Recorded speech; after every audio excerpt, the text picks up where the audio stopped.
ఓం శాంతి. August 20వ తారీఖు 2024 ఉదయం మురళి. ఓం శాంతి. బాబ్దాదా మధువనము. ఈరోజు మధుర మహావాక్యాలు. బాబా చెప్తున్నారు, మధురమైన పిల్లలు, పని పాటలు చేసుకుంటున్న తండ్రి గుర్తుండాలి. నడుస్తూ తిరుగుతూ తండ్రిని ఇంటిని స్మృతి చేయండి. ఇదే మీ పరాక్రమము. ప్రశ్న: తండ్రికి గౌరవం అగౌరవం ఎప్పుడు ఎలా జరుగుతాయి? జవాబు: పిల్లలైన మీరు తండ్రిని బాగా స్మృతి చేస్తున్నప్పుడు తండ్రిని గౌరవిస్తారు. ఒకవేళ స్మృతి చేసేందుకు తీరిక లేదని అంటే అది వారిని అగౌరవపరిచినట్లు అవుతుంది. వాస్తవానికి ఇది తండ్రిని అగౌరవపరిచినట్లు కాదు, ఇది స్వయాన్ని అగౌరవపరుచుకున్నట్లు అవుతుంది. అందువలన భాషణం చేయడంలోనే కాదు, స్మృతి యాత్రలో కూడా ప్రసిద్ధం అవ్వండి. స్మృతి చార్టును పెట్టండి. స్మృతి ద్వారానే ఆత్మ సతోప్రధానంగా అవుతుంది. ఓం శాంతి. ఆత్మిక పిల్లలకు ఆత్మిక తండ్రి అర్థం చేయిస్తున్నారు. ఇక్కడ అర్థం చేయించే 84 జన్మల చక్రాన్ని జ్ఞానమని అంటారు. దీనిని పిల్లలైన మనము జన్మ జన్మల నుండి చదివాము మరియు ధారణ చేస్తూ వచ్చాము.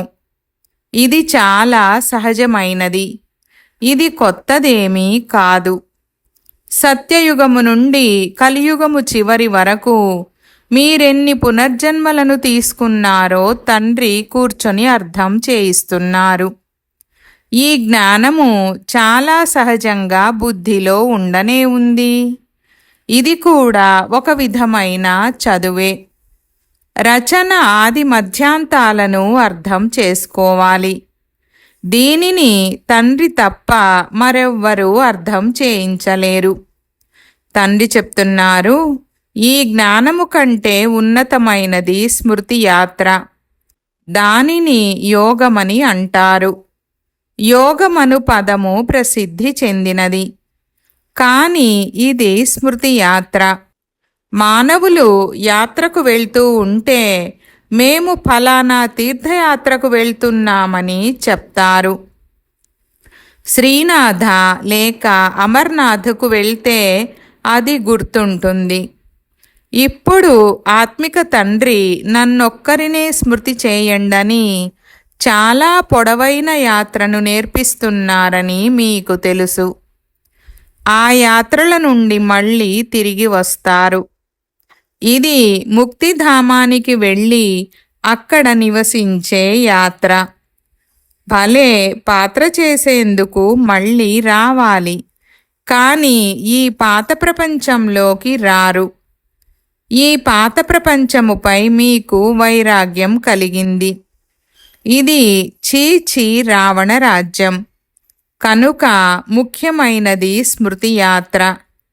చాలామంది పిల్లలకు ఎలా స్మృతి చెయ్యాలో కూడా తెలీదు. స్మృతి చేస్తున్నారా లేదా అని చూసేందుకు ఇది కనిపించే వస్తువు కాదు. తండ్రి చెప్తున్నారు, స్వయాన్ని ఆత్మగా భావించి తండ్రి అయిన నన్ను స్మృతి చేయండి. ఇది కంటితో చూసేది కాదు, తెలిసేది కాదు.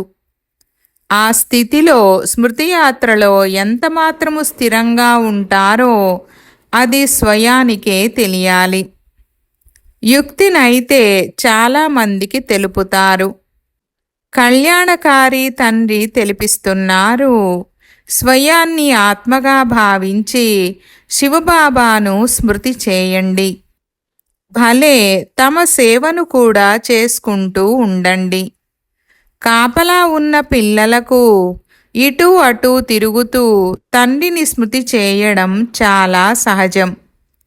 తండ్రి తప్ప మరేది గుర్తుకు రాకూడదు. బాబా ఉదాహరణ ఇచ్చి స్మృతిలోనే రావాలి, పోవాలి అని చెప్తున్నారు. క్రైస్తవ ఫాదరీలు ఎంత మౌనంగా వెళ్తూ ఉంటారు. కావున పిల్లలైన మీరు కూడా చాలా ప్రేమగా తండ్రిని మరియు ఇంటిని స్మృతి చెయ్యాలి.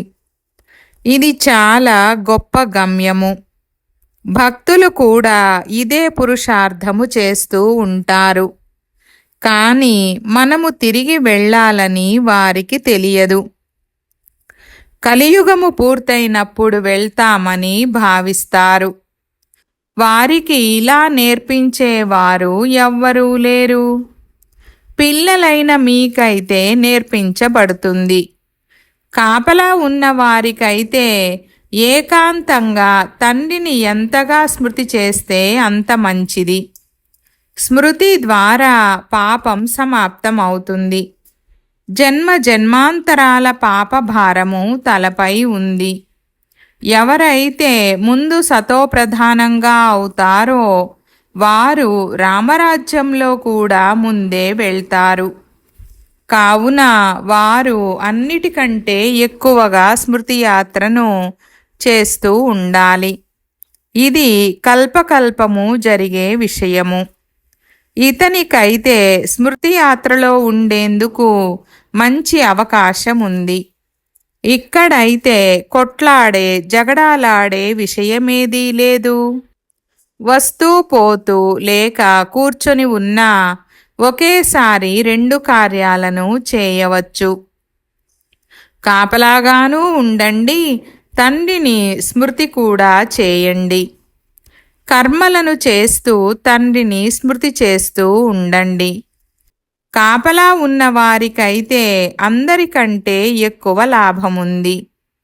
ఒకవేళ ఈ స్మృతి చేసే అలవాటు పడితే పగలు కావచ్చు, రాత్రి కావచ్చు, కాపలా ఉన్నవారికి చాలా లాభముంది.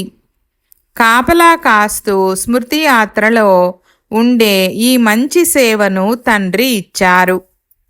తండ్రి స్మృతిలో ఉండే అవకాశం కూడా లభిస్తుంది.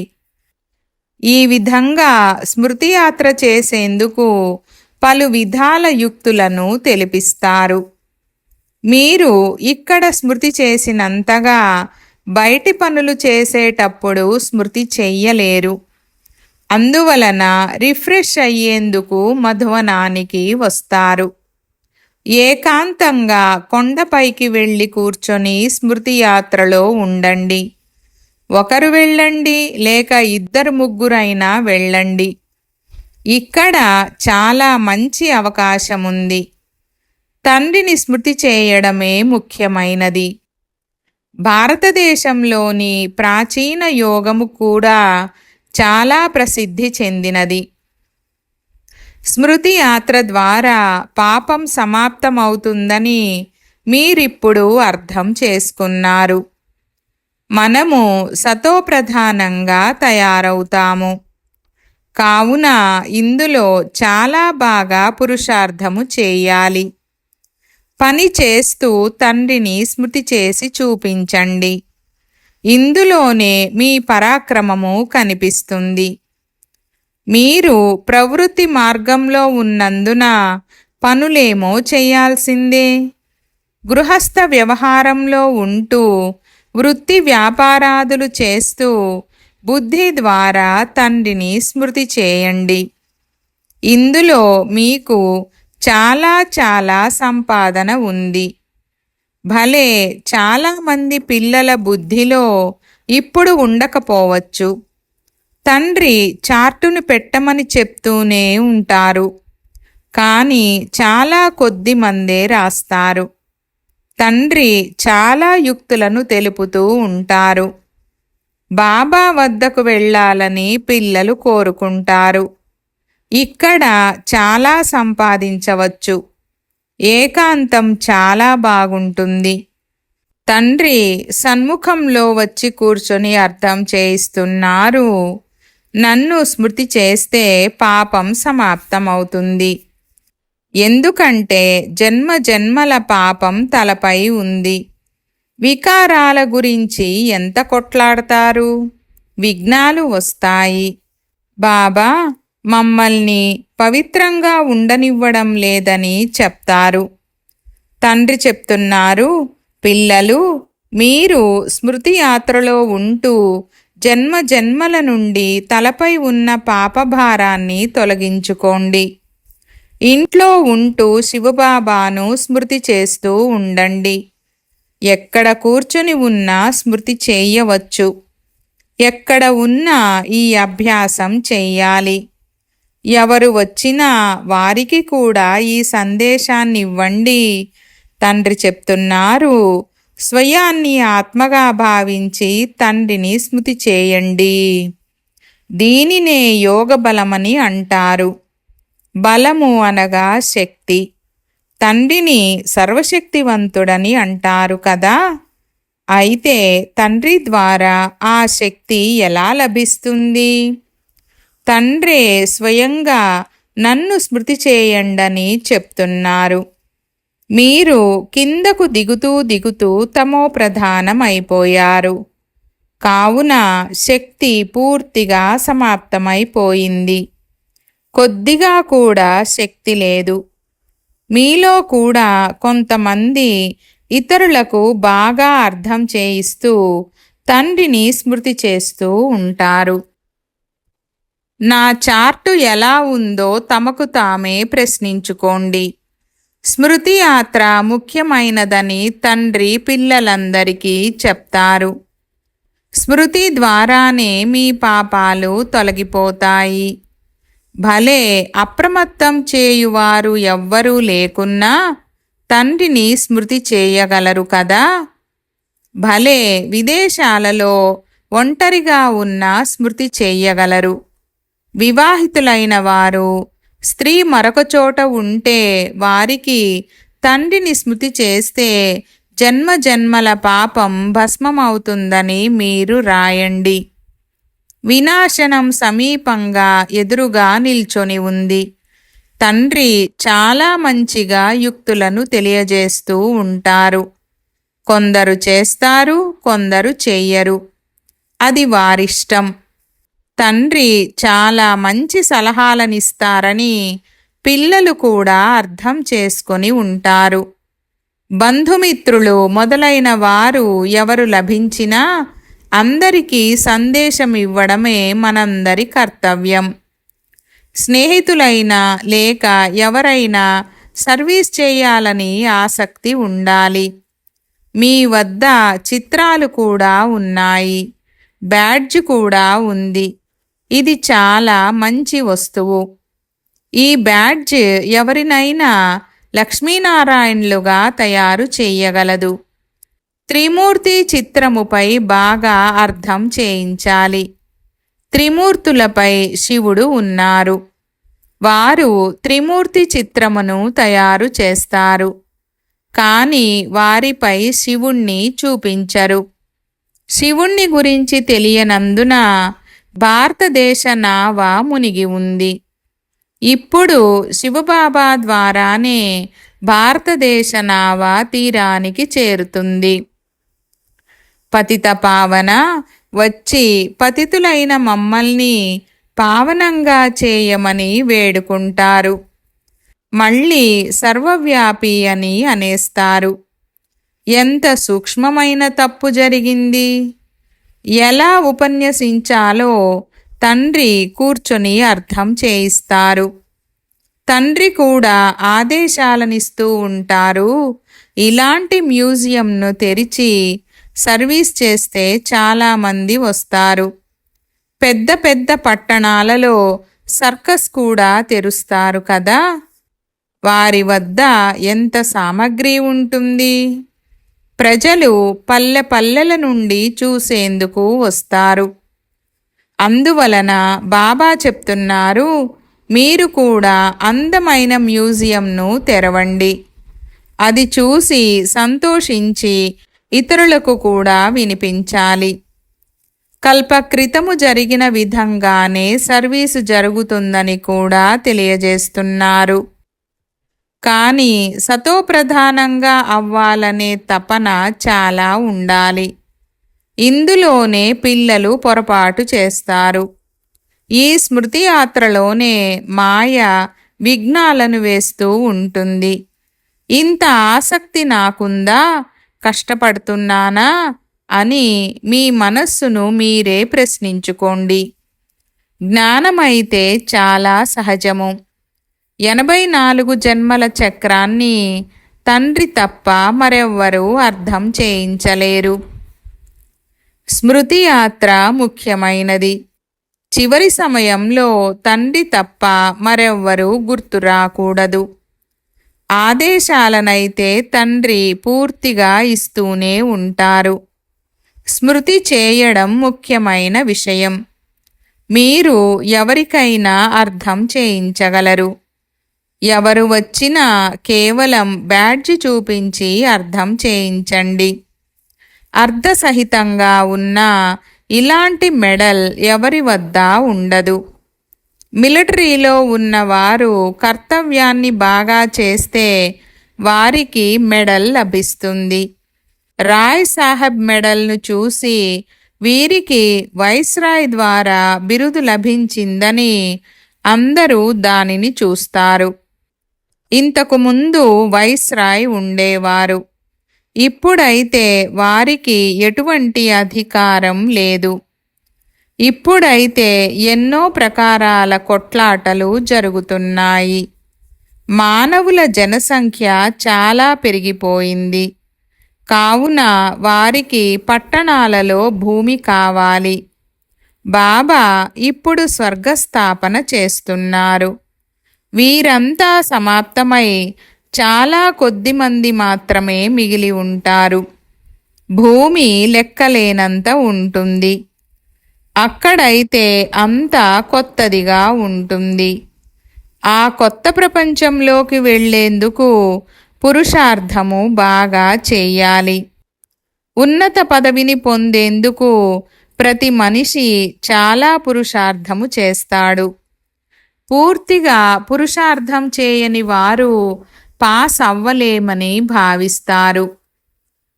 నేను ఫెయిల్ అవుతానని భావించి చదువును కూడా వదిలేసి నౌకరీలో చేరిపోతారు. ఈ రోజుల్లో ఉద్యోగాలలో కూడా చాలా కఠినమైన నియమాలు తయారు చేస్తూ ఉంటారు. మనుషులు చాలా దుఃఖితులుగా ఉన్నారు. 21 జన్మల వరకు ఎప్పటికీ దుఃఖానికి నామరూపాలు కూడా ఉండని మార్గాన్ని బాబా ఇప్పుడు మీకు తెలుపుతున్నారు. తండ్రి చెప్తున్నారు, కేవలం స్మృతి యాత్రలో ఉండండి. వీలైనంత ఎక్కువగా స్మృతి చేసేందుకు రాత్రి సమయం చాలా బాగుంటుంది. పడుకొని కూడా స్మృతి చేయండి. కొందరికి మళ్ళీ నిద్ర వస్తుంది. వృద్ధులైనప్పుడు ఎక్కువ సమయం కూర్చోలేరు. కావున తప్పకుండా నిద్రపోతారు. పడుకొని తండ్రిని స్మృతి చేస్తూ ఉంటారు. లోపల చాలా ఖుషీగా ఉంటుంది. ఎందుకంటే ఇందులో చాలా చాలా సంపాదన ఉంది. ఇంకా సమయముందని భావిస్తారు. కానీ మృత్యువుకు ఒక సమయం అంటూ లేదు. కావున తండ్రి అర్థం చేయిస్తున్నారు, స్మృతి యాత్ర ముఖ్యమైనది. అక్కడ పట్టణాలలో స్మృతి చేయడం కష్టమవుతుంది. ఇక్కడికి వస్తే చాలా మంచి అవకాశం లభిస్తుంది. చింతించే విషయమేదీ ఉండదు.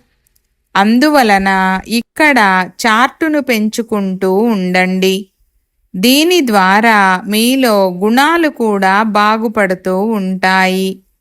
కానీ మాయ చాలా శక్తివంతమైనది. బయటి వారికున్నంత గౌరవం ఇంట్లో ఉన్న వారికి ఉండదు. అయినా ఈ సమయంలో గోపుల రిజల్టు బాగుంది.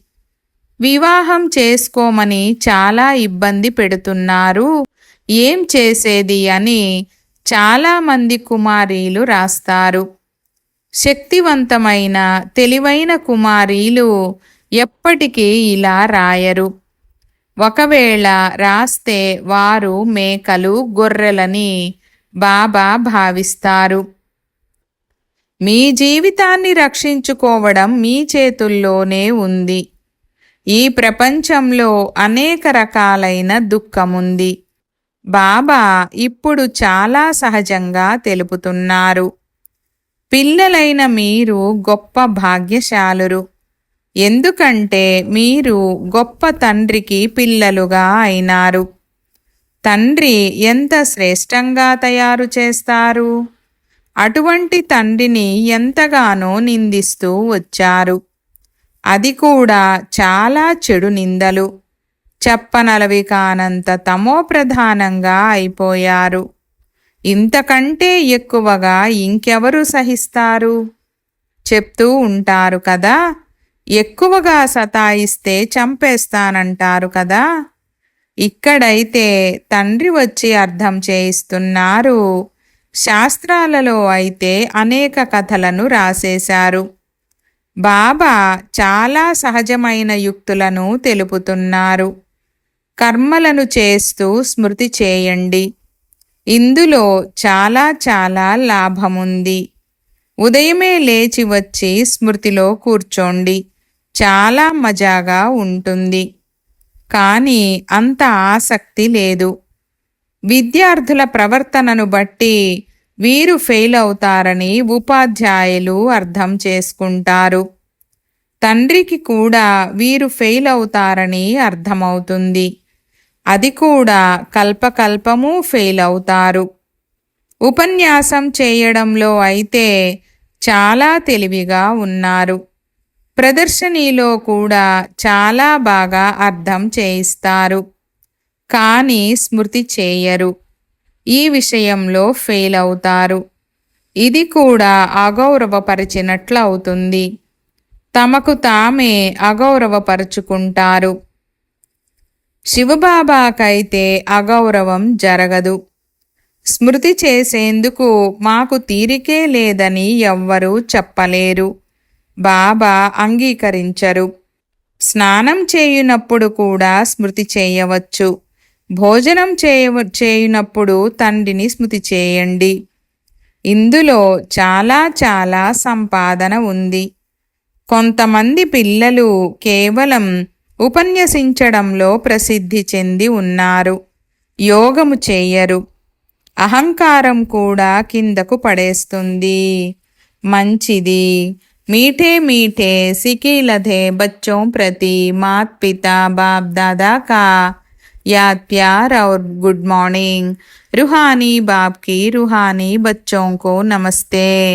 हम रूहानी बच्चों की रूहानी बाप दादा को याद प्यार, गुड मॉर्निंग और नमस्ते नमस्ते बाबा नमस्ते।